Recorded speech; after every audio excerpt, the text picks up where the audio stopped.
104.7 IFM. Report! Tila hindi magiging masaya ang Pasko ng ilang magsasaka dahil sa pagkalugi na naranasan dahil sa sunod-sunod na kalamidad sa Pangasinan.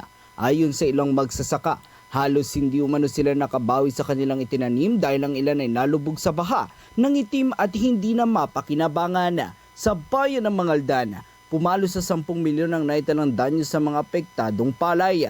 Samantalang nasa halos 1 bilyon o 982 million pesos sa sektor ng agrikultura sa buong lalawigan. Dahil dito, lubos ang kanilang panawagan sa pamahalaan ng tulong sa kanila na siya namang siniguro ng Municipal Agricultural Office sa bayan ng Mangaldan. Umaasa naman ang mga magsasaka na magiging maganda ang kanilang anihan ngayong nakapagtanim na sila para sa second cropping na nakatakdang anihin sa buwan naman ng Pebrero sa susunod na taon. Kasama mo mula rito sa IFM Dagupan, ito si Idol Matthew Pacheco, Tatak IFM. IFM News. IFM News. IFM News.